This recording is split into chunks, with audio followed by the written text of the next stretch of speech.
Yo, what is going on, everybody? Shri Kanase here. So exactly how am I able to sell high ticket items? And when I say high ticket, I mean $500, $1,000 and above in sales with a single product or so. Exactly how am I able to do that? This is one topic a lot of people get confused on, they kind of get caught up on, and they end up not pursuing this entire space of products simply because they don't think it's gonna work. They have a lot of opinions. They might have seen some products not get sold, and because of that, they leave a wide opportunity out on the table. So by the end of this video, you're gonna know exactly how I'm able to do it and how you can replicate the steps which I personally do. So stick till the end. But let's just get right into it.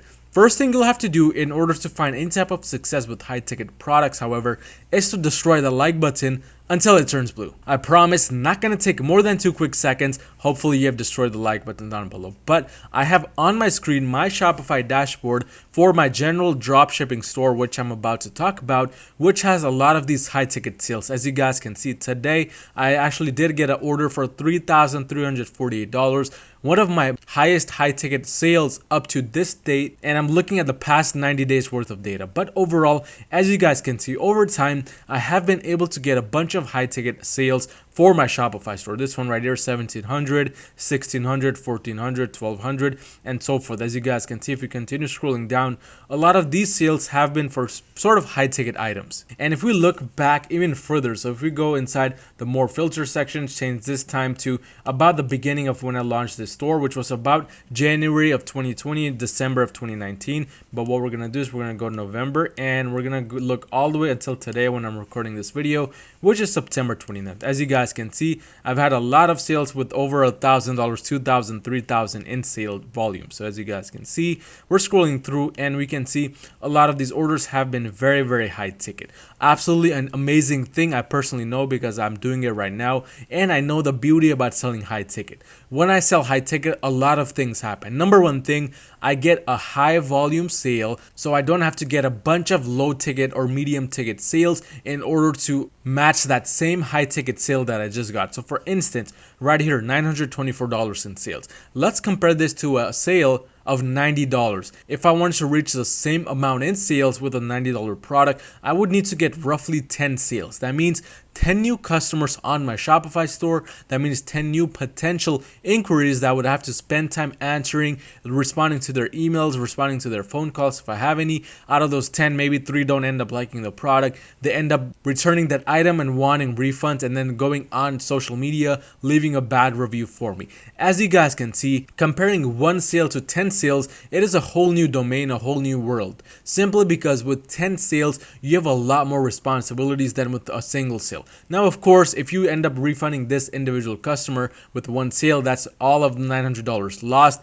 That is a bad thing, don't get me wrong, but it is much easier to spend time, energy, effort pleasing one person rather than spending time, energy, effort pleasing 10 people. It's going to be a whole new level of effort, energy required to do that in the latter situation. So I would much prefer having one sale with $900 in sale volume compared to 10 sales with $90 each. So that is exactly how high ticket works, why I personally prefer high ticket, and also some of the results on my own Shopify store. Let's go on now to my slides to go over exactly how I'm able to do it. So how do I sell high ticket with Google Ads? What is the secret? What can you personally do?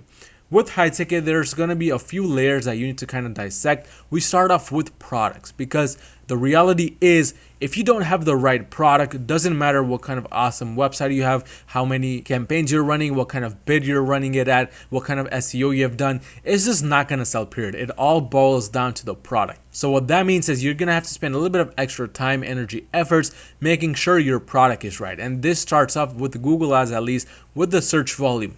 Unlike other products, medium ticket, low ticket, where 25K or more is fine, with high ticket, $50,000 or more in monthly average searches is what you need to be aiming at. Now, I go more in depth into this in my Google Ads Mastery course, which you guys can find in the description below. It is an entire summary of what I just showed you with my Shopify store, how I'm able to research products, how I'm able to scale them, and so forth. One of the best courses I've released to this date. Again, it's the Google Ads Mastery course. You can find the link for that in the description below.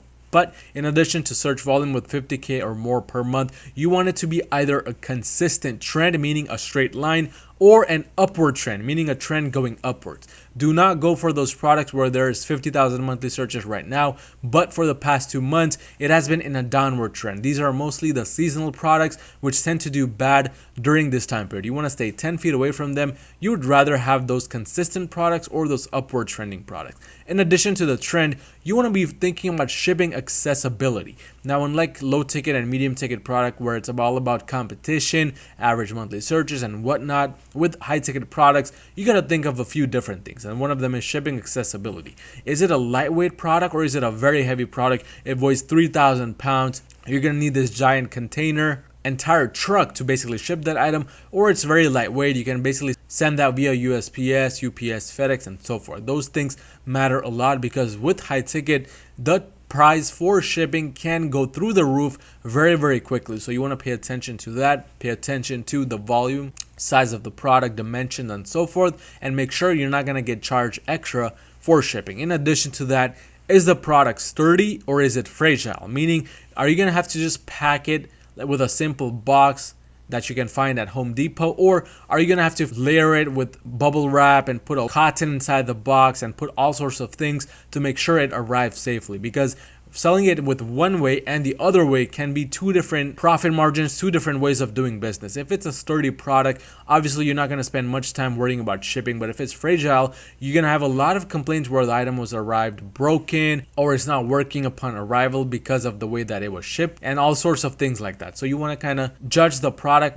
based on its accessibility, how sturdy it is, how fragile it is, and so forth. Finally, is it a small item, meaning can you just ship it very quickly, just stuff it inside a small bag or a small box, or is it a big product where you need a giant box, a giant container to have it shipped? Again, shipping fees add up over time from one option to the other, especially if it's a big product. You want to keep that in mind when you're shipping out the product. Finally, what is the target audience? With lower ticket or medium ticket items, you would not necessarily need to worry about that, but with high ticket, you definitely do, because is it a product where a person can directly order on your website, or is it a product where they might have to call in? If it's a product that costs $10,000, $15,000, obviously they're not going to be comfortable just placing an order on a random website. Rather, they would want to hear a person's voice. Once they hear a person's voice, they would need some kind of assistance. So they might have some kind of questions, because $5,000, $10,000, $15,000, that's a lot of money for those high ticket products, but they can definitely do really well.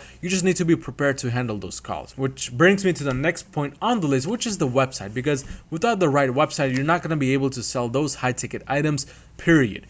With the website, there are a few things you need to focus on. Number one thing, landing page. How good is your landing page? Is your description search engine optimized, or is it just a random description which you just copied and pasted? Do you have high quality images with little to no text, or does every other image on your landing page have some kind of text on it describing the product in some way? Even though you might think it's good to describe a product with images, it's not ideal, because that's what the description is for. That's what the words are for. You don't want to have any kind of text on the images. You want them to be very high quality. And you can refer to the bigger brands like Inspire Uplift, Higo Shop, Sharper Image, etc. to look at their images to see how big brands have their images, because you want your store to follow a very similar layout. In addition, you want to have above 30 reviews. Think about it. You're trying to buy a $2,000 product, but it only has 3 reviews. Obviously, you're going to think twice before purchasing a product like that. On the other hand, if that $3,000, $2,000 product has 43 reviews, 73, 112 reviews, you are much more likely to buy that product just based on the sheer fact that it has a lot of more reviews than the other product. So you want to keep that in mind. Add more reviews for the higher ticket items. That's the only difference that you really need to do. You don't really need to be doing different with anything else besides these few things I'm mentioning. Finally, for the reviews, you can either import them fully from AliExpress, make sure they're in proper English, or you can write them yourself, copy some of them from Amazon for that same exact product.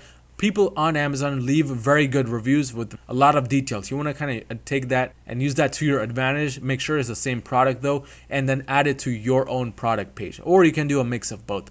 Just make sure that not every review is 5 stars. You want to throw in some 3-star, 2-star, even 1-star reviews. That's the best way to kind of have a natural look to your entire landing page. But in addition, if it's a high ticket product, make sure you have some kind of visible phone number in there. It doesn't matter if you only do SMS, customer service, make sure you have some kind of phone number in there. In addition, make sure you have a lot of shipping information there. You are very detailed with the handling times, when they should expect delivery and so forth, because of course they're spending a lot of money on your website. They need to feel good about their purchase, which brings me to the last point, which is have some kind of guarantee in there, like an hour guarantee section.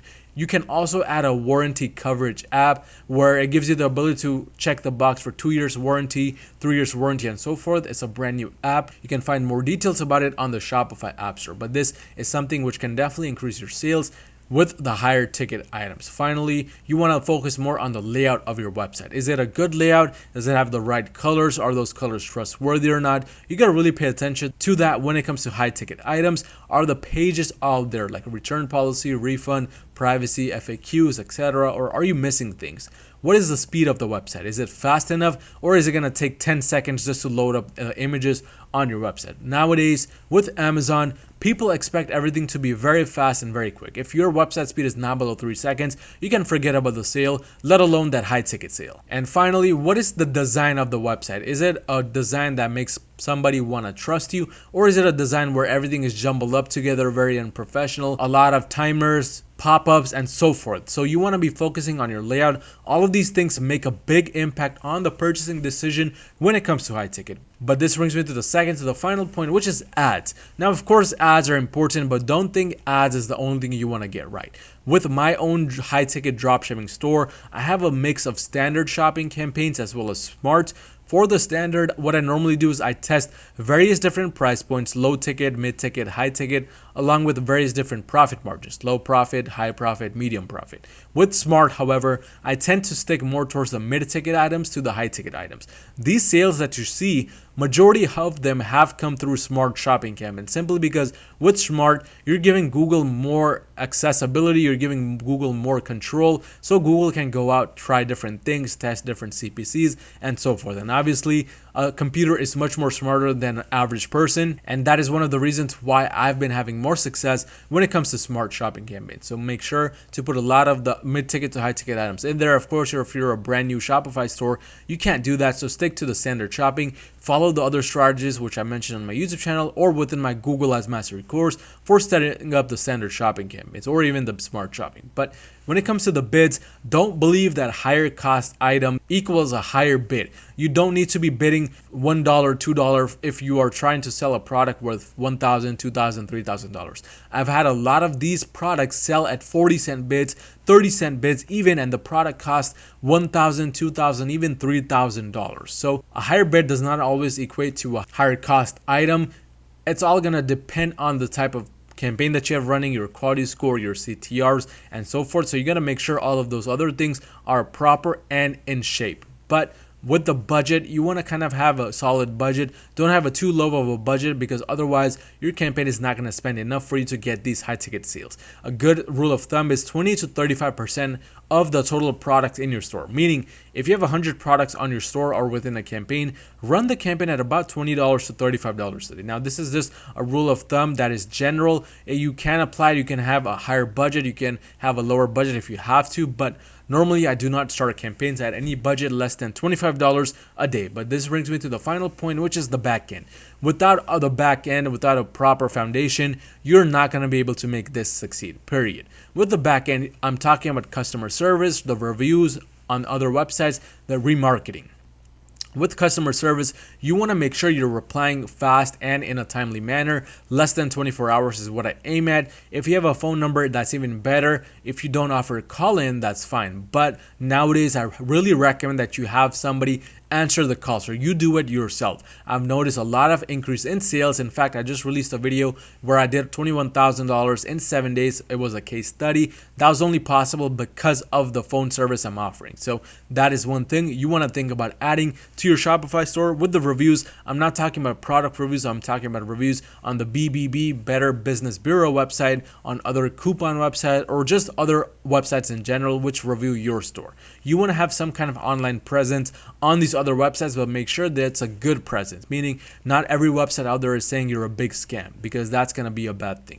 So make sure you have some kind of reviews for your store outdoors. in other websites. And finally, remarketing. It would not have been possible to get these high ticket sales without proper remarketing, because let's face it, nobody is really going to trust you on the first visit, especially if it's a $5,000 item. However, if they consistently see your ad running up again and again on Facebook, Google, Pinterest, Gmail, and so forth, they're going to be more likely to trust you, and you're going to get that $5,000 sale. So without remarketing, high ticket products are not going to work, period. And this also means email flows, SMS, make sure those are properly set up and running in the background. But that is pretty much it for higher ticket. Again, if you want more in-depth info on how to set up the backend properly, how to make sure you get those high ticket sales, I do have my Google Ads Mastery course. The link will be in the description below. Make sure to look into that. But if you found any type of value in this video, smash that like button and smash that subscribe button, and I'll see you guys next time.